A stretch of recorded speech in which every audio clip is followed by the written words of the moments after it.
Mirge kõige paremad omadus on see, et ta on nagu ülemus. Et selles mõttes ma saan aru, et mõned mõtlevad, et see on tõenäoliselt halb, aga mulle meeldib see, et ta on nagu ülemus, seepärast, et asjad saavad siis tehtud ka. Ja Risto on loominimene, kes suudab peas näha seda maailma, mida me loome.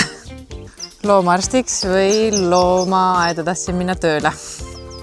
Mina soovisin, kusjuures jah, mina tahtsin ka saada Tallinna loomaaeda tööle. Mõtlen, kunagi, kui ma üldse tööd hakkan tegema, siis ma lähen Tallinna loomaaeda. Seal oli selline linnuala ja see oli nagu minu unistus, et sinna ma lähen. Ma olen tegelikult hästi hell, kui nutja tähendab. Ma arvan, et kõik teavad, et sa nutja. Kõik on näinud, et sa nutad kogu aeg. Okei, jah, Mirge on nutja, seda ei tea, aga ma arvan, et meie kohta ei tea inimesed seda, et me tegelikult kodus ei saa üldse hästi läbi. Me kogu aeg kakleme. See on nagu põhiteemad, et me ikkagi kakleme korralikult, et meil on selline korralik kirglik värk. Loomaaega. Jah, tõenäoliselt me tegeleme ellujäämisega, et nagu kui toimub see kliimasoojenemine, nagu räägitakse, siis me oleme Eestis ja teeme oma loomaaed edasi. Kui läheb ikkagi külmaks nagu tavaliselt, siis me oleme kuskil soojal maal ja peame seal oma loomaaeda elevantidega. No. Ma ei teagi. Ma arvan, et see on loomaaia avamine. Loomaaia avamine ilma rahata.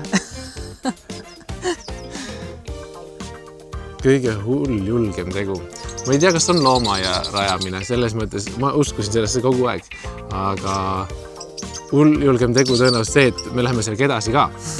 Et tõenäoliselt see julge tegu alles tuleb see, et me nagu ikkagi nagu reaalselt kavatseme nagu kasvada ja meie siht ei ole kadunud mitte kuskile. See on julge. Nii, Mirge hobid. Sinul on hobid? Minul on hobid, jah. Minul on hobid, minul on muusika minu hobi, minu savi tegemine, eks keraamika minu hobi, mida ma enda jaoks teen nii hästi, kui ma oskan ja saan, vähegi aega on, aga mingi ebatavaline asi, see on hea küsimus. Ma arvan, et suuresti kõik see, mida me teeme igapäevaselt, on ebatavaline tavainimese jaoks. Minu hobi, mis hetkel on pausil, on trenn ja treenimine, treeneri töö. Aga seda lihtsalt hetkel ei jõua. Aga kõige ebatavalisem ongi, ma arvan, meie elu. Jah. Mina peaksin, ma arvan, mingit kohvikut kusagil. Teeksin enda kohvikut. Kui me ei peaks loomaaeda, siis mina tõenäoliselt ikkagi mängiks rohkem pilli tõenäoliselt ja tegeleks rohkem keraamikaga ka, enda hobidega, ütlemes nii. Meie elu on tihtipeal see, et meil ongi ainult hobid. 2 peale 3 asja, jah. Lõpmatus koguses raha.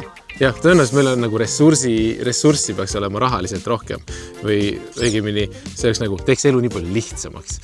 Aga ma arvan, et aega sooviks küll. 24 tundi päevas on meie jaoks natuke liiga vähe.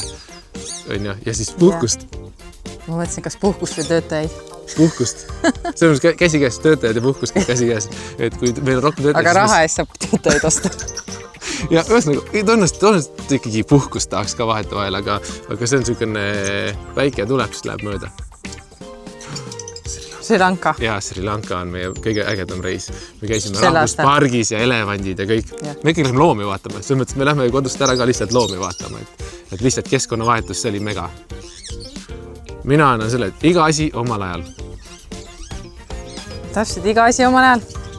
Me oleme nii sarnas. Et mitte midagi ei saa kiirustades. Ja kui sa tahad, et midagi saab hästi tehtud, siis teise. Selline, kus on head töötajad, kohusetundlikud töötajad ja kus kõik toimib ja külasteid on palju. Ja kus piletit müüd siis Väinatammi pealt niimoodi, et siis hakkab. Et Väinatammi pealt ostad pileti ja see on nagu safari, sõidad läbi looma ja et see oleks äge. Ja kas elevant tuleb kunagi? Ei. Elevant ei tule kahjuks, aga loodame, et üks londiga tegelikult ikka tuleb. Jah.